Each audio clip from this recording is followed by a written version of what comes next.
talk about this show. Nitro, number 182, March 8th, 1999. So the show opened with a video package of the barbed wire cage being built. All I can tell you is that the first War Games video about that cage being built was 12 years before this and 12,000 times cooler. Are we sure this wasn't the same video when they built the Hell in a Cell? I don't remember the Hell in a Cell video. There was a lot of welding. I didn't notice at the end, they welded the letters WCW into the steel.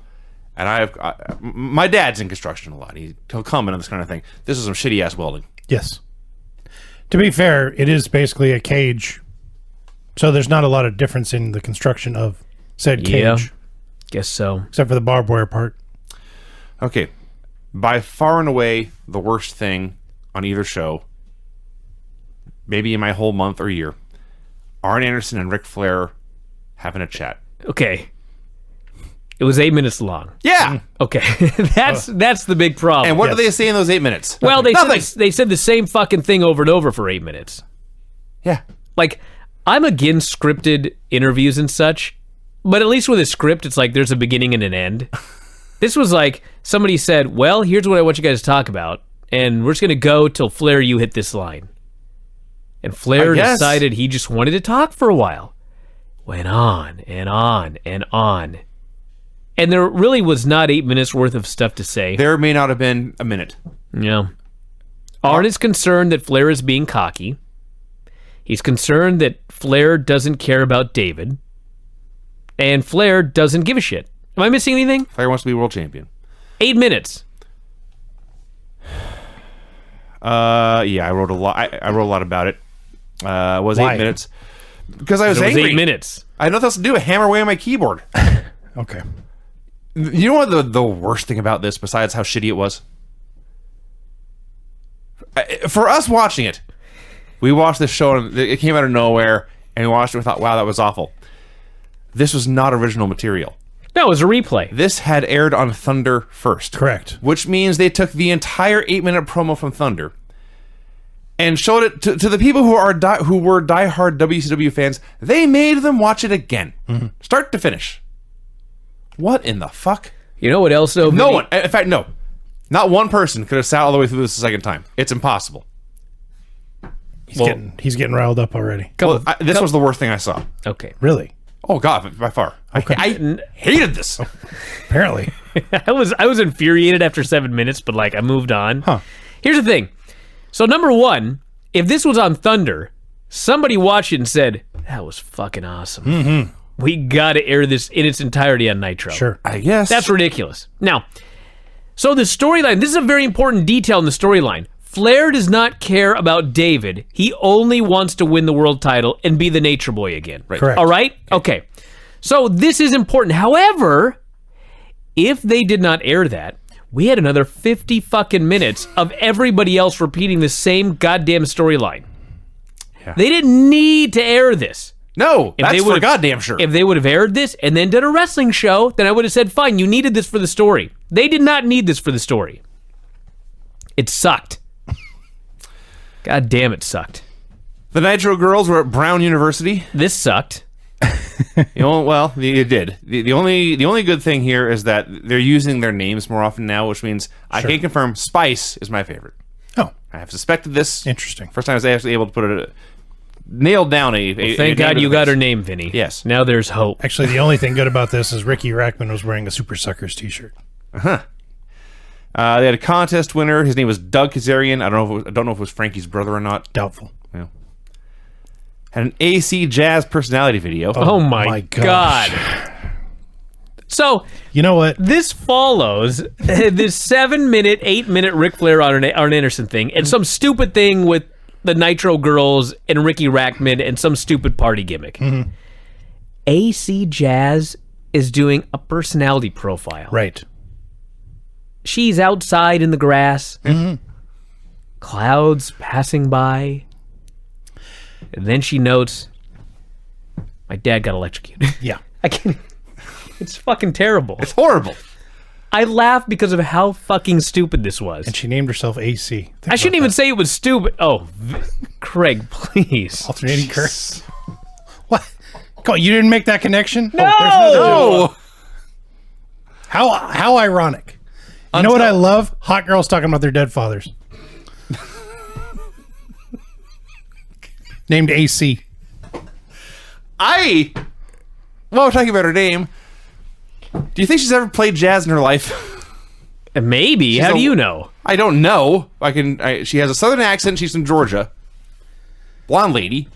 Likes her dogs. I feel so bad for laughing about her dad getting electrocuted. It's not funny at all. There's nothing at all funny about It's fucking preposterous that this whole thing even aired, and like right in the middle of it, she just randomly throws that out. And again, it's not live. No. They could have said, you know what? We'll leave the part about her playing with her dogs in there. The public does not need to know that her father was electrocuted working for Georgia Power when she was 10. And listen, nothing against AC Jazz, okay? But like, what's the point of a personality profile for the Nitro Girls?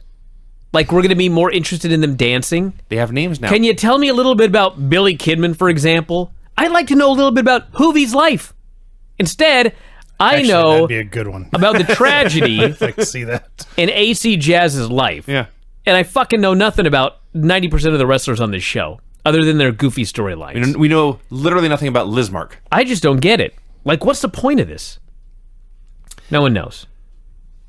We had an NWO video with Hulk Hogan talking about how he couldn't deal with Nick stabbing him in the back, like David had done to Ric Flair. Says Flair's ignoring his family. This proves what a piece of crap he is. Just goes on and on and on and on and on. And finally, somewhere in here, he makes it title versus presidency for life. They're going to make Ric Flair the dictator of WCW. So anyway, like if you didn't notice, they're trying to do a double turn. So Ric Flair, the babyface, is now a selfish prick. Hulk Hogan is pointing out that he is, quote, the rottenest human being on this earth. The most astonishing thing, by the way, is that is actually a word, rottenest. I didn't believe it. I looked it up. What? Yeah. Huh. And that's it. Okay. Hogan's turning babyface and Flair is turning heel. So we've had the cage building video, the Flair and Arn conversation, the AC Jazz profile, the Hulk Hogan interview. This show was 18 minutes old, plus commercials. Oh, yeah. It's not that there's no wrestling. It's that the non-wrestling stuff is so long and boring. No shit. Thankfully, we had the Conan video next. I've never been so happy to see this video. Yeah. This video was the best video I ever saw this week. Yeah. They were with Ricky Rackman. They played the video. That was that. Hogan and Nash were on a couch. Oh, my God. Watching a videotape of last week's Nitro. Yeah. Which appeared to be in black and white. Mm-hmm. They don't have a color TV. Wasn't the whole thing in black and white? Yes. I don't know. Oh, yeah, it was a black. This was like Mystery Science. Shit. This is like Mystery Science Theater. I think that's what they were going for. They're mocking... Think about this, by the way. They're mocking Ric Flair's promo from last week. Mm-hmm. Do you know how good that promo was? I know you liked it a lot. Kevin Nash...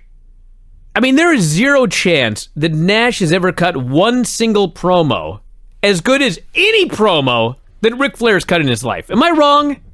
Can you name the last great Kevin Nash promo? Can you name one? Off the top of my head, no. Okay, well, he's here making fun of Ric Flair's promo.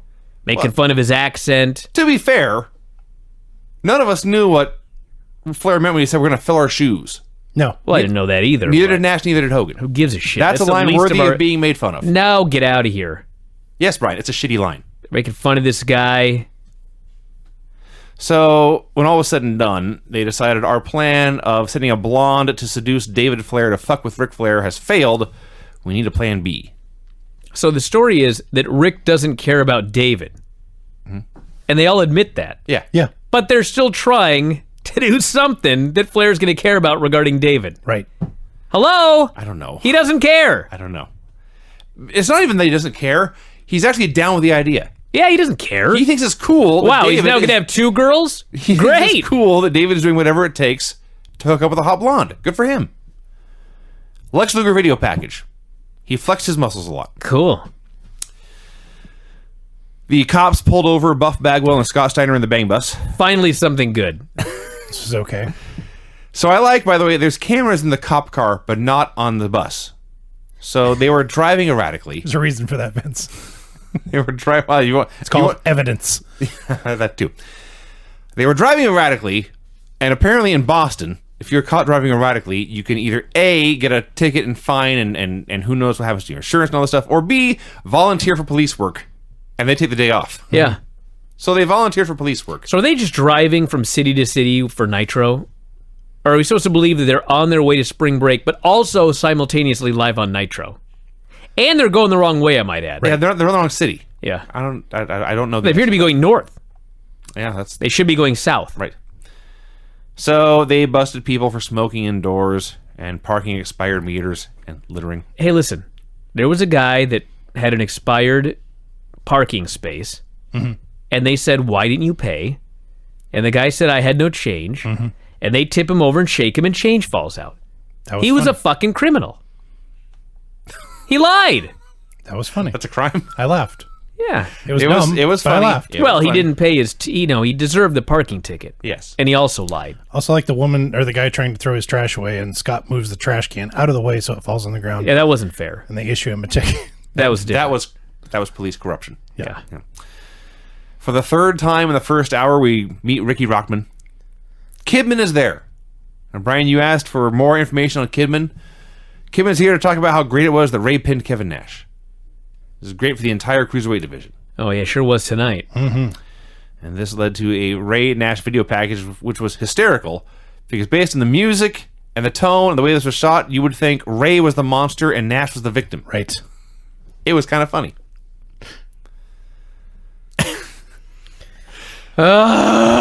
Here's what happened. Right? Tori Wilson was at the shooting range, Right. firing a gun in her sports bra Correct. when Hogan and Nash showed up. They were all in the same town with the same firing range. So they decide they need to do a plan. One of them says, "Tori, we need you to exercise your talents." And Tori did an evil cackle. They agreed to have dinner in a couple of hours after Tori was done shooting. At their normal meeting place. Right. Do people, I'm not a gun person, do people go shooting for hours at a time? Yes. Well, Tori does. That's a lot of ammo. Yes. Well, yeah. It sounds expensive. Yes. It's Tori Wilson. So they go to dinner. First of all, Hogan determines everything is cool.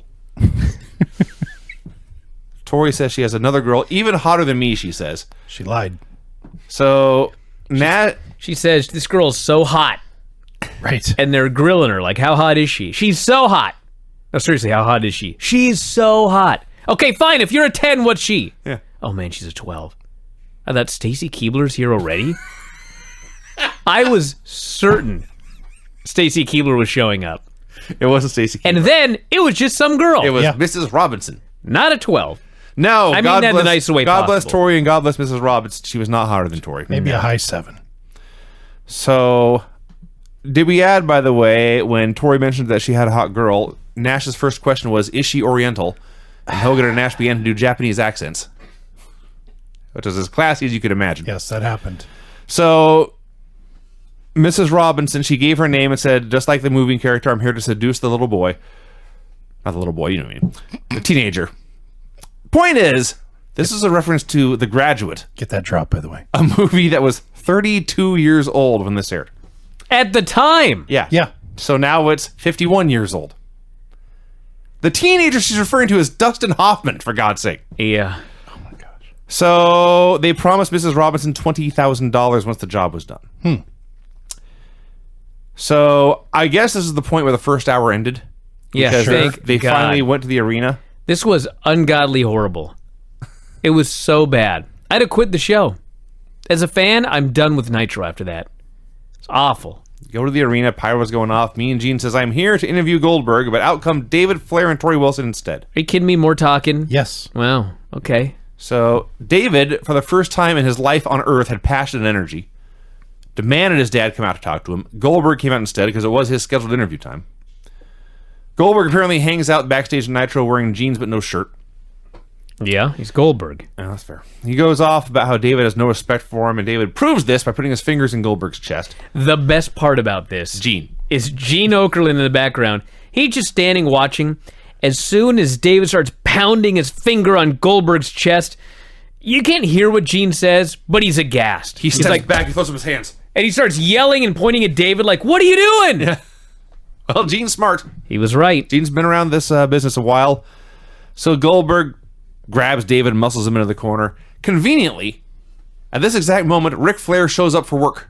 Yeah. He walks into the building, sees a monitor. Goldberg's got David. Flair goes sprinting down to the ring, pulls Goldberg off David, chops him twice. Goldberg totally no-sells it. So Flair turns to shout at David for a while. Then he turns around and Goldberg grabs him and press slams him. Flair shrugs this off and he just goes full heel. Vast improvement. Dude, I gotta say, like, as stupid as this company is, and as horrible as that first hour was, the idea was, the beloved 50-year-old Ric Flair is going heel. It took him one interview. He was booed by the end of this. Yeah. It's incredible. He's Ric Flair. Yep. On what planet are we to believe that David Flair stood up to Goldberg? Well, this one. He did. I He's an didn't buy idiot. any of this. He's already hooking up with Tori Wilson. I find standing up to Goldberg, Second. yes, more believable. So, anyway, Flair cuts this awesome heel promo. And by the end of it, he books himself against Goldberg in the main event, and Goldberg accepts. Flair says, I was going to let you keep walking around pretending to be the man, but now you're going to have to wrestle me tonight. Goldberg's like, let's go, buddy. Fine. He's so That sounds excited. great. This was astonishing. It was great. Also, a very weird show. Which brings us to Raven versus Hack in a Falls Count Anywhere match. Excuse me, a Falls Count Anywhere hardcore match? Falls Okay, Count just Anywhere. checking. Yeah. Keep all of this in mind. You may take copious notes during this review to keep track of what's going on. The bell rings, they hug, and then they start fighting. Tony Schiavone says, I have no idea what that was. Well, they're old friends. Yes. Remember, they used to hang out together at Raven's house. Now they're fighting. They're using all sorts of weapons, fake barbed wire. Chastity is out there again. They did not... Well, finally, far into the segment, they identified her as Raven's sister. But still no name. Still no name. No. Yeah. I gotta say, Sandman has always been a guilty pleasure of mine. Yes. Sure. He's amazing. Like, he totally sucks, but he's so awesome. Yeah. I don't even know how it's possible. He's the Sandman. He does weird, wacky bumps. He stands funny. He moves weird.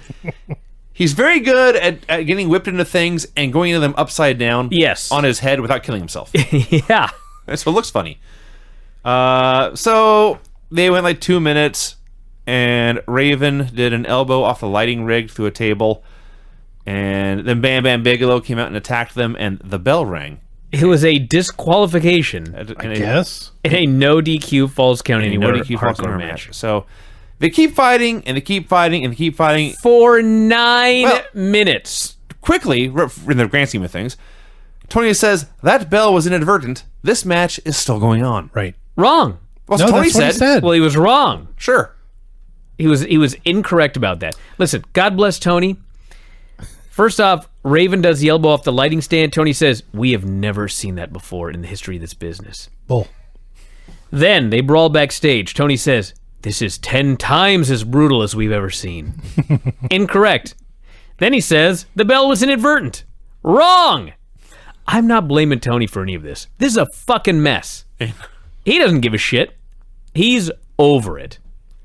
So they brawl backstage. Raven DDT's Hack on the hood of a limousine. And the best part of this whole thing, Raven hits the DDT. Hack goes on his head and like slides off. So Raven's just sitting on the hood.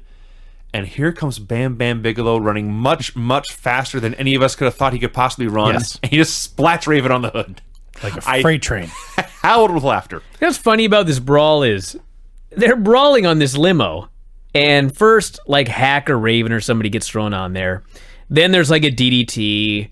They keep doing shit. And it's like, obviously they're trying really hard to break the window. Right. Because they just keep fucking trying to break the window. Finally they do. Which, of course, this is real glass. And shortly we're going to have Goldberg's career nearly ended because Right. of fucking glass. Anyway, fun fact. They were told, don't touch the limousine. Oh, were they? Yeah, it was not supposed to be a prop. Oops. Like, they could brawl all over the backstage, but don't touch the limo. That's all they focused on. It was like all three of them heard, hey, touch the limo. They tried so hard to destroy this limousine. Either that or it's like when you have a group of kids and you say, kids, you can play anywhere in the yard, but don't go over there. Yeah. Don't That's ever where do they that all with go. these three guys. So they brawled, and they brawled, and they brawled. For 9 minutes. Yeah. And a commercial. And then they just went to commercial. No, Vinny, wrong. No. They brawled for 9 minutes, Yes. and then they cut to a recap of them brawling last week. That's true. Then they went to a commercial. That And was then dumb. we never saw them again. You're right. I had forgotten that part. Yeah. That was the most mind-blowing part. The- We've watched these fuckers brawl for 9 minutes, and all of a sudden I'm watching them brawl last week. Like, do you guys remember they brawled? We're going to remind you in the middle of them brawling that they have brawled previously. I guess they're having a three-way at the pay-per-view. Wouldn't this Why been would a- I care? I don't know. Wouldn't this been important to run before they started brawling? You'd think. Chris Jericho versus Lizmark Jr. I enjoyed this match. Jericho comes out. He begins to cut a promo. Seriously. This was a good dog collar match. Brian. Have you ever watched a dog collar match in your life? For what this was a good dog collar match. All I know. There were some good spots. All I know is that Chris Jericho is talking about his dog collar match with Saturn. He wants Lizmark to do one tonight. And as he is ranting about this, Tony Schiavone finds it in his heart and his soul to say, too much talking, not enough wrestling.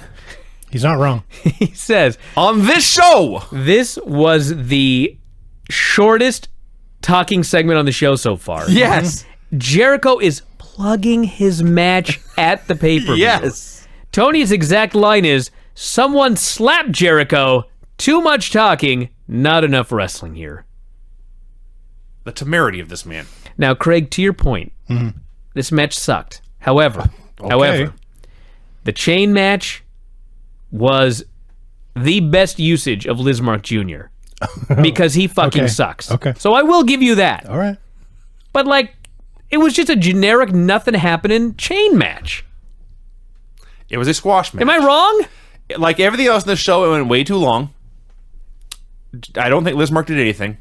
Jericho beat him up with a chain for, I don't know, 12, 15 minutes. He did one thing. He tried to come off the top, and Jericho just punches him in the face with the chain. Jericho won with the Lion Tamer with a chain around the neck. Scott Steiner versus Booker T. The highlight was the fans chanting steroid at Scott Steiner. See, now this was good. Yeah. It was okay. Yeah. This was, alright. it was too long. Yeah, that's for With sure. the previous match, it was like, hey, there's some wrestling on the show. Yeah. With a I don't know. I was just excited, I guess. You were, yeah, I don't know. So Steiner got the heat, beat up Booker forever. Booker finally fired up, hit the spin Rooney and the sidekick. He goes up top, Bagwell crotches him, and Steiner gets the Steiner recliner for the win. Okay, I said this was good, but realistically, they made Booker look like an idiot. Yeah. Steiner took 95% of this match. Yeah. Booker got a tiny comeback and then just submitted.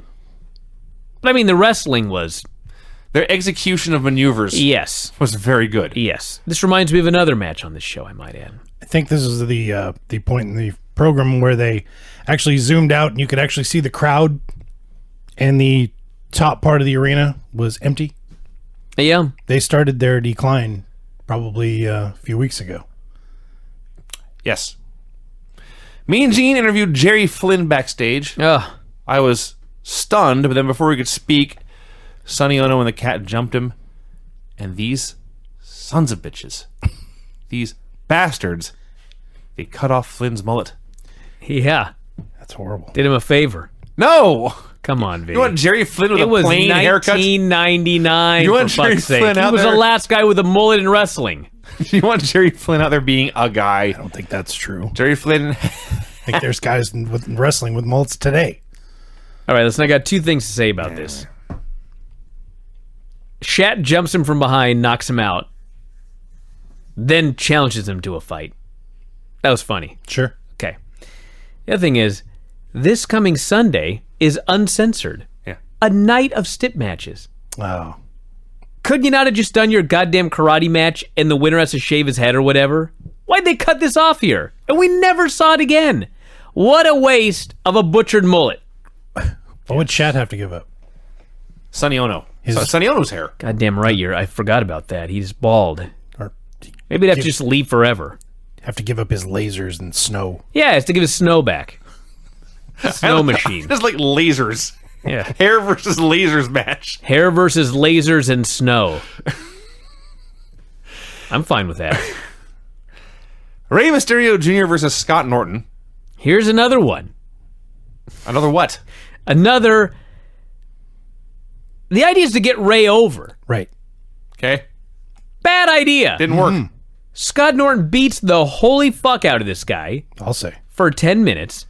Smashed him, chopped him, threw over the top, pounded on him, powerbombed him, one-hand choke slam. You went into more detail than I did. I just wrote beat him and beat him and beat him. Keeps lifting him up at 2. And then finally, here's the finish. I don't know why the ref was distracted. Maybe he was going to check the time. Rey punts him in the balls. Norton sells this by standing straight up and falling back like a tree. And Rey pins him. Yeah. Rey had one move. In 10 minutes of action, Rey hit one move. It was a punt to the balls. And that was it. This was hilariously awful. I'm rethinking liking this show, by the way. The second 2 hours. Yeah. This was very, very, very boring with a funny, bad finish. A load of horseshit. They killed Rey. And by the way, they're pushing Rey in these words as the Giant Killer. Yeah. Right. They had a guy named the Giant who was on his way out the door. They let him go. It didn't do that. They let him go. Bret Hart versus Van Hammer. All right, here we go. That's where the show turned around. Brian, I agree with you that Bret Hart did a tremendous job of idiot-proofing this match. Yes. I would say the load was too great to bear. Oh, come on. Van Hammer sucks. He does suck. And But you this know was what? 10 minutes of Van Hammer. How would you rate it? On a granny scale? No, on star rating. Star ratings. 1.5. 1.5. This was not a... I'd go 2. I gave it 2 3/4. No! Yep, Why? I did. Everyone quit. Oh, get out of Everyone here. unsubscribe. It was this not opinion that is not worth paying bad, for. Vinny. Come on. It was below average. Dude, let me ask you this. Was this not the best match of Van Hammer's career? Probably. Absolutely. Okay. Okay, but It still sucked. If I shoot you 6 times, one of those bullets is going to hurt less. Does that mean that that's a 2 3/4 star bullet? it depends on which one kills him. I thought I had bad analogies. That was horrific. What were you going to say? Okay, let me ask you this. Bret Hart idiot-proof this match. Yeah. Totally. Yes. I 100% agree. Why in the world did he competitively wrestle Van Hammer? Hold on, I'm not done. I know what you're going to say, but go ahead. This did nothing to get Bret Hart over. Bret Hart beating Van Hammer in 30 seconds might have helped him get a little more over. This did nothing for Bret Hart. I know, Craig, but this is the point you're missing here. It's fake. Okay? Hold on, let me write that down. So somebody in the back had a thing on the wall that said Bret Hart, Van Hammer, 11 minutes.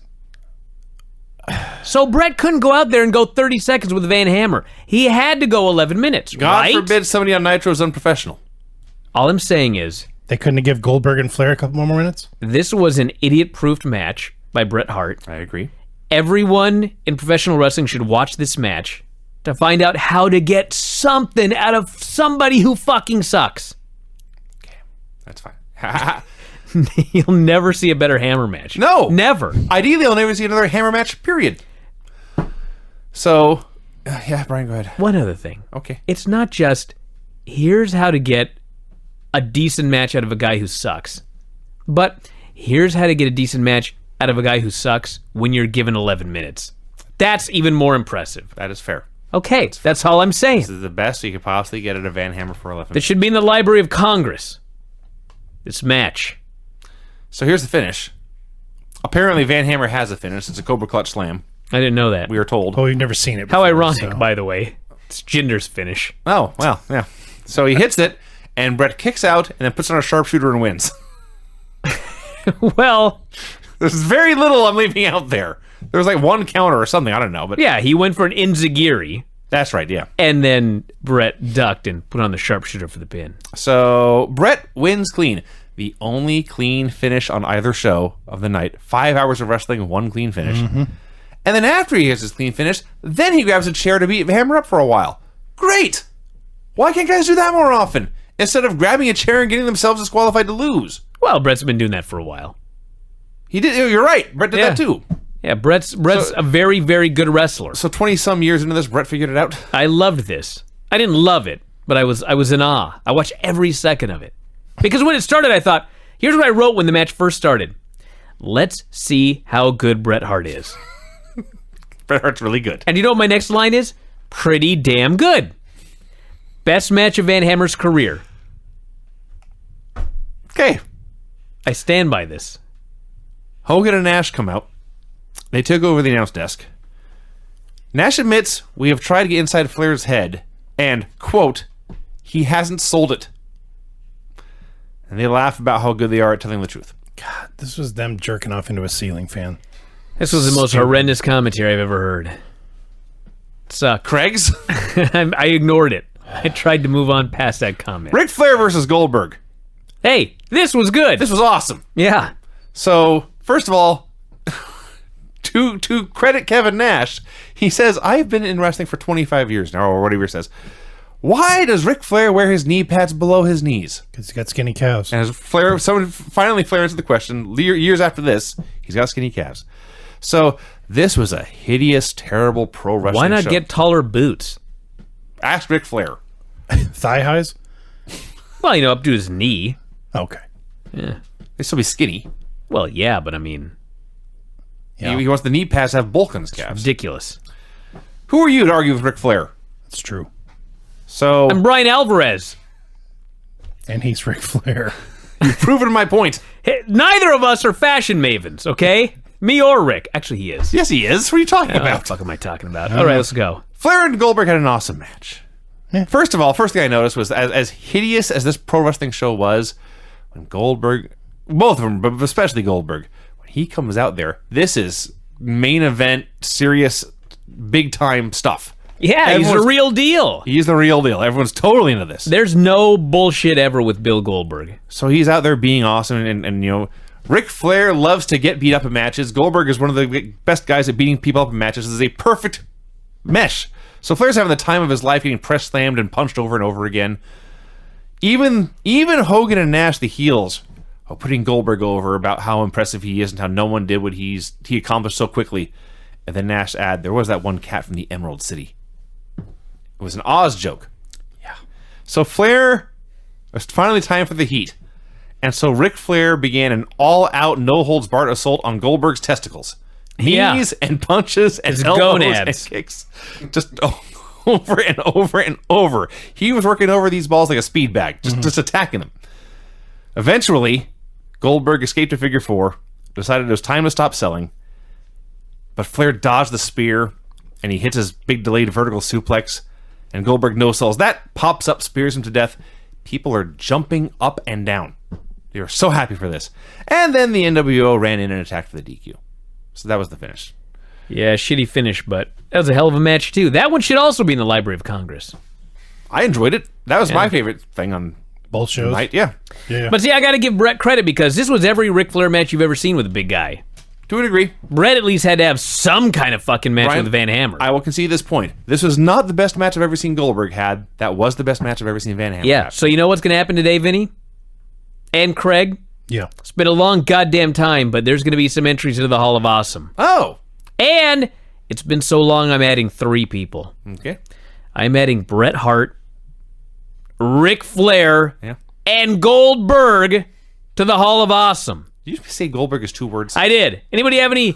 No, ringing endorsements all around. That's right. Ric Flair and Bret Hart and Goldberg are awesome. You'll How get could no they not argument. be in the Hall of Goldberg Awesome? is actually like 100 times more awesome than... I remember him being awesome, but not nearly as awesome as he actually was. He should be in the real Observer Hall of Fame. Yes. I strung after his second run in WWE and this run here.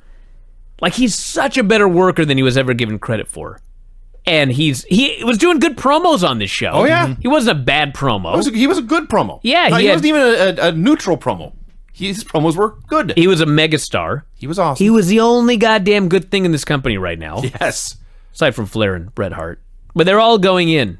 Bret Hart, Ric Flair, and Goldberg into the Hall of Awesome. Mm-hmm.